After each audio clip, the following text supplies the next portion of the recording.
We are in Davos, Switzerland at the Lighthouse by Lightspeed, talking to business leaders changing the world through technology. Up today, Karan Kunjur, CEO and co-founder of K2 Space. His company is building the largest satellites in orbit, proving that, at least in space, size does matter. This is literal rocket science we're talking about, but Karan makes it seem approachable and doable. So next time you see a light twinkling in the sky, it could be Ursa Minor, or it could be one of K2's mega-class satellites streaking through mid-Earth orbit. So crane your neck skyward, and let's hear from Karan.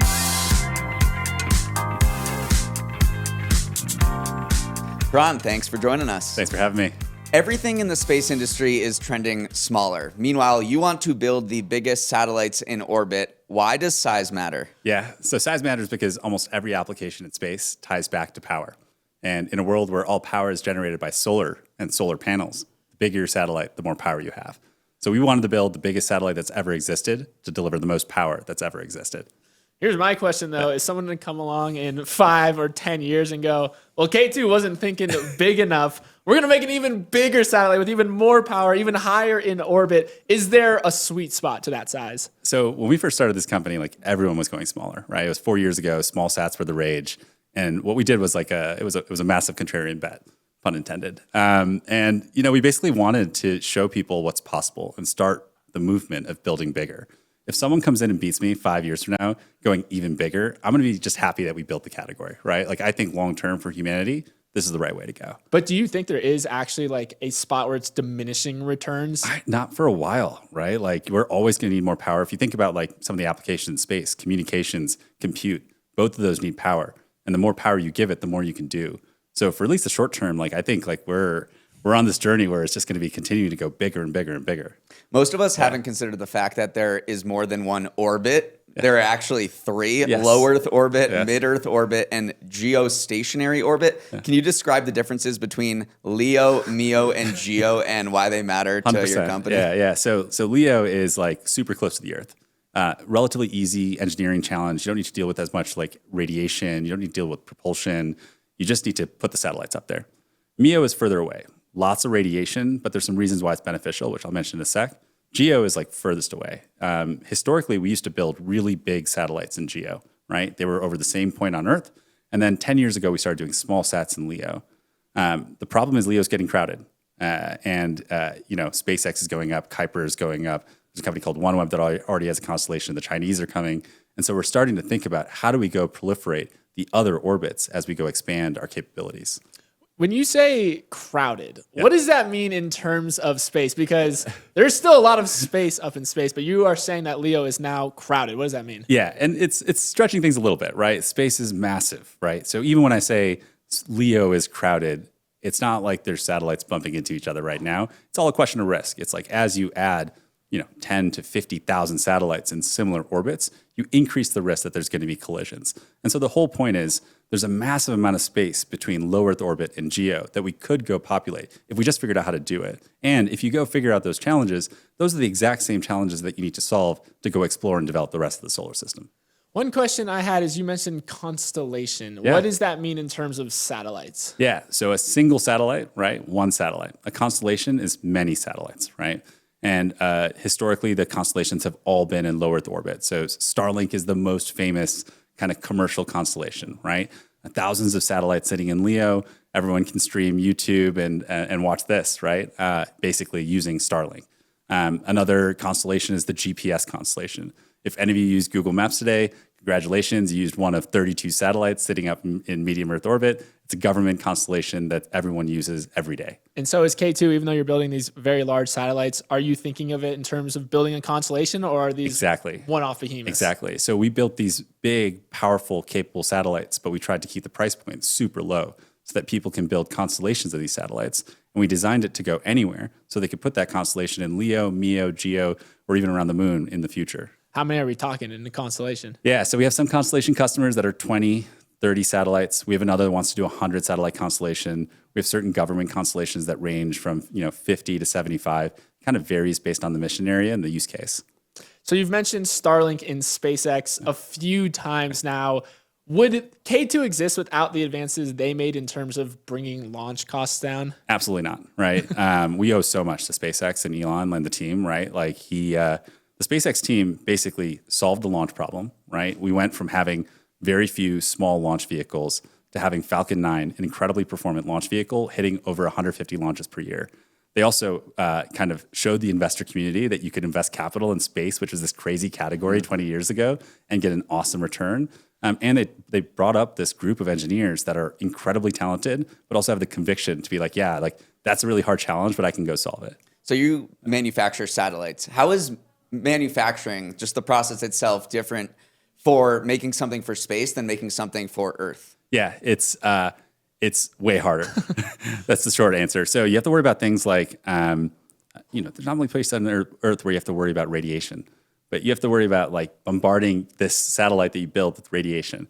You have to worry about tolerances. You have to make sure that the design is exact. You have to make sure that the entire satellite can handle being in a launch vehicle, which if any of you have seen a launch, not the most comfortable environment to put hardware, right? And so there's all these things you need to design for that you don't necessarily need to do for terrestrial applications. So like aluminum. If I just put aluminum up in GeoLeo, how much radiation would it take, and what would happen to just normal aluminum? So aluminum is actually amazing in space. So you could join our team. It basically, if you've heard of a Faraday cage, right? Mm-hmm. Our satellite is a Faraday cage that's made of aluminum to handle those harsh radiation environments. So aluminum is amazing. What's not amazing is electronics, right? As we think about chips, you have to think about how to rad harden your chips or build systems that can handle getting bombarded by radiation and still operate. What about stainless steel? Because I know, stainless steel is okay as well. Like you go through like a number of the metals, you'll be okay. It's like the things that really suffer are electronics and like solar cells, right? Solar cells getting bombarded by radiation. You really have to think about it. I'm just gonna keep naming metals. metals. I know, that's all I got. How's your periodic table? Not good. Tin? Potassium. I know is not good. Yeah. And then you have a question about like the manufacturing itself. Yeah, like if I just took an auto worker from Detroit and just took him out of the assembly line there and plumped them down into your assembly line, like what would they bug out the most? Yeah, the funny thing is actually an auto worker from Detroit could probably do a really good job working on a satellite line, right? Like they'd have to learn a lot of additional skills in terms of like being able to handle tolerances, precision, kind of handling some like super sensitive hardware. But otherwise, like, if you look at our satellite manufacturing line, it looks very similar to an auto line. Part of the reason why we decided to go to LA and set up this factory there, we're working out of a 180,000 square foot factory there, is because the talent pool of aerospace technicians is so deep there. But I think that's a trainable skill. I think like we could, 5, 10, 20 years from now, build satellites in Detroit as well. Auto supply lines are partially automated at this point. Yeah. Is space supply line similar, or do you need specialty robotics to get to that point? Yeah, I think it'll come over time. Like the starting point is build a satellite that's just easier to manufacture, right? So one of the metrics we look at for every single satellite is number of technician hours, right? And every single iteration we've done, number of technician hours to integrate the full satellite has gone down by like 50%. If you do that, you don't need the automation. But as you get to like thousands of satellites, you absolutely do need it. Do you use Elon's like idiot index in K2? Very much so. Is that just like an industry standard at this point? It's kind of hardwired into everyone's brains. Like, so a large percentage of our company comes from SpaceX, and it's their default nature is to delete, right? What is the idiot index? Yeah, am I an idiot for not knowing? No, I'm not going to explain it. I think Karan could do a better job of it. Yeah, so Elon's been really good about like thinking about how to simplify design, right? When I talk about like, okay, like let's figure out how to drive down technician hours, his whole thing is delete unnecessary steps, delete, right? And so if you look at our design, it's like there's been all sorts of deletion that's happened in removing steps, removing things that are adding complexity, simplifying design, making it so that anybody can bring it together in a way that's like super simple. So you build these satellites, they get deployed into space, and then what? What are these satellites going to be used for? Yeah, so a few things. So on the commercial side, it's all about communications, right? We're building high-powered satellites that generate a lot of throughput. Over time, they're going to be able to handle massive amounts of compute. And so for us, it's like communications and long-term compute are going to be the primary kind of commercial drivers. And so when I say communications, what I mean is broadband, so streaming to your house, but also direct-to-device, right? Eventually, you're going to be able to use your phone anywhere in the world. It'll come from space-based signals. And then on the government side, it's all about things like missile warning, missile tracking. So being able to detect whether a ballistic missile has been fired somewhere in the world, it's resilient communication. So making sure our troops on the ground always have access to the communication capabilities they need to do the mission, and stuff generally along those lines. We've heard a lot of talk from NVIDIA, Jeff Bezos, more about data centers in space. How bullish are you on them? So I basically thought this was going to be like 10 years from now. I've been shocked at how fast this has happened. But from us, like a first principles perspective, data centers need a lot of power, and they need to be able to dissipate a lot of heat in space, which it ties to surface area, basically. So when we were building these massive satellites, we were like, eventually, this is absolutely going to be used for data centers. And we've talked to a number of the players, I'm not going to name them, who've talked about having their in-space data center capability. They've come to the factory, they've looked at the first satellite that we're building, and then they've looked at our next one, which is even bigger. And they've been like, yes, this is the future that every data center will be built off of. But the speed at which it went from like a 5 to 10 year thing to now like almost like everyone's starting to talk about it has surprised even me. They're talking about it. Yeah. When do you think the first data center in space is going to be? Oh, I think SpaceX is going to have some form of this in the next, call it 24, 36 months, right? Like they move really fast, and there's a lot of overlap in the capabilities. I think everybody else is going to have to think about like, okay, how do I get capabilities on orbit in the next like 3 to 4 years? We've also seen a variety of other companies. One that comes to mind is Varda, who is bullish on other industries going to space, like material sciences, bio, pharma, that do well in these environments with microgravity. Are there other industries that you are especially bullish on as well? So Varda's awesome. Brewery and Delian are good friends. They're doing really great things. And Brewery was like super helpful for us when we were first starting our company, and we kind of passed on the favor now. There's a bunch of companies that are looking at like in-space logistics, thinking about how to build the railroads, trying to do like last mile delivery. There's some other companies that are, like Varda, thinking about in-space manufacturing. That's like super, super cool. Wait, can I back up? Yeah. What does last mile delivery in space look like? Yeah, so basically you can use Starship or launch vehicle to get to low Earth orbit, and then if you want to get anywhere else, so whether it's to a higher orbit, whether it's to get to other planets, whether it's to get to other positions in the solar system, you use these logistics players, and their specialty is going to be just like that last mile delivery, basically something else takes you from the ground to space, they'll take you from space to anywhere else in the solar system. Last light year delivery. We're gonna get burritos on the moon soon from little space robots. Well, there's another flavor to last mile delivery, which is back to the Earth. So basically, it's called like rocket cargo almost. So you launch a rocket, there's a payload in it, it hangs out in space, and then it re-enters anywhere in the Earth, and you can actually deploy, DoorDash at some point via space, and that might actually be a thing. Is that what Varda's working on though? Because they're basically doing a version of that. Yeah, their re-entry capsule is like the leading one. Okay, interesting. Is it just a parachute? Like, is that last mile delivery? So it's a mix. So you have to go. Basically, the re-entry capsule is like super complicated because you have to get back through the atmosphere. But at the very end, you can either use a parachute or some other form to slow down. I did interrupt you. Did you have any other industries other than last mile that you were bullish on? So it used to be an out there thing, but my answer used to be data centers. So now I need to come up with a new one. So like the next crazy thing that I think is interesting and cool is like if they figure out the transmission problem, figuring out how to do space-based solar power, figuring out how to do crazy things with lasers. Like I think there's like some fun stuff that's coming down the horizon as it relates to space. I keep wanting to ask follow-up question. What's the crazy things with lasers that we're doing? Is that like weapons or? Let's just say as you push up power, you can use lasers for communications. So you can basically start to do things like take the entire global fiber optic network and put it in space, right? So then you don't have like issues of someone potentially cutting a fiber optic cable. You have like 5 different pathways instead of just one. There's a lot of cool things you can do, and you can have basically your own fiber optic network in space. What does the timeline look like for you? What is the next thing you have circled on your calendar? Yeah, so we turn 4 in March. And in March, we'll have the first full-size satellite, like the large satellite. Going up. It's 20 kilowatts. It's launching, it's going to show the world that this is possible, right? It's a 20 kilowatt satellite, so it's as powerful as the highest power satellites that have ever flown. And we're basically going to learn. We're going to see like how does this perform? How does it perform in high power? How does it perform with 12 different payloads that we're flying? And then how does it perform as we go up to the higher orbits? We're actually taking it to MEO, medium Earth orbit, and we're going to hang out there for a bit and just collect data. How nervous are you going to be? Incredibly. Yeah. But my brother will be even more nervous, so that'll make me feel good. So, So you weren't a space guy at all before starting K2 Space. You spent nearly a decade at BCG consulting.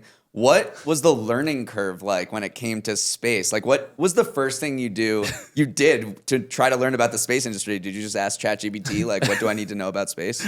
Yeah, unfortunately, ChatGPT didn't exist in 2018 when I started this journey. But like BCG taught me how to learn fast, and that's probably a skill that I'm most thankful for. When I left BCG in 2018, I actually wanted to join an early stage space company. So I spent like 6 months just hanging out, talking to every founder I could, built my little list of like 200 companies, and came to the conclusion that the timing wasn't right. Like lots of cool science projects, not that many businesses. Went and helped scale up a machine learning company that we sold back in 2021, and then came back to this question with my brother this time. And in 2022, we were like, what's different?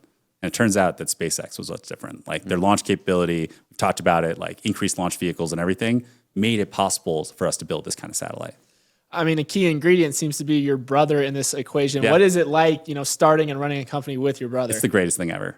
So he's my younger brother. So it's a special thing if you have siblings to see a sibling be like a genius, right? And I'm biased, but I always say like, he's the greatest engineer in the world, right? Maybe except for Elon, because I don't want to poke the bear there. But, it's awesome, right? Like we deeply trust each other. We have highly complementary skills.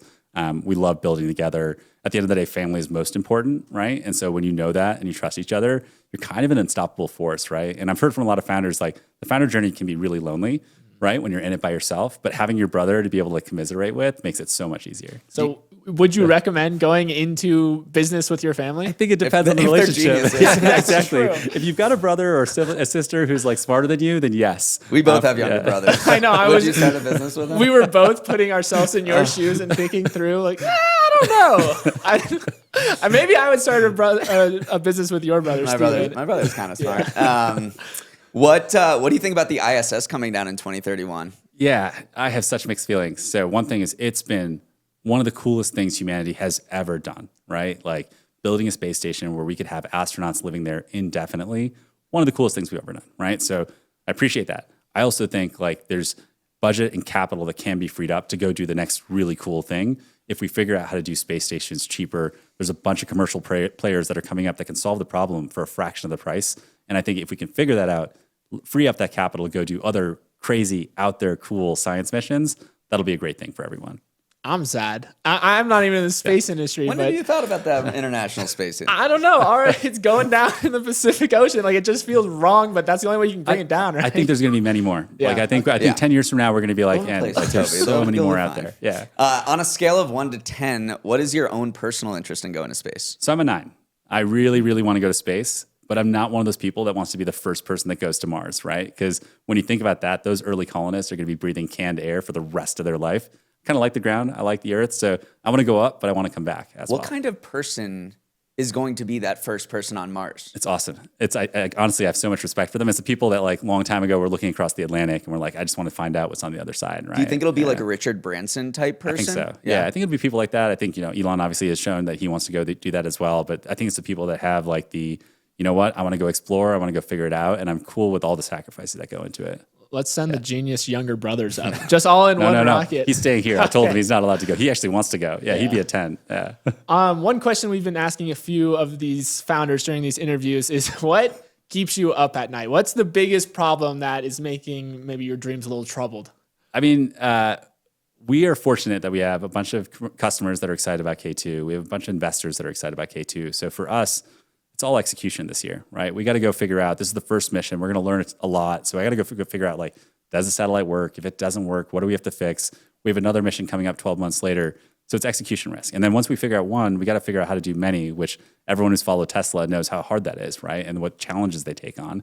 We need to go do that journey. And so execution, that's what keeps me up. Has that kind of changed the industry again? Because SpaceX made the like fail fast mantra sort of the way that you pursue space. So if like this first launch doesn't go well, which it will go well, but is it no batting of an eyes because we're like, we'll just try again next month? Or? Yeah, we've tried to be like pretty transparent with our customers about how much is new, right? For example, we're flying a thruster propulsion system that is 5 times more powerful than anything that's ever flown.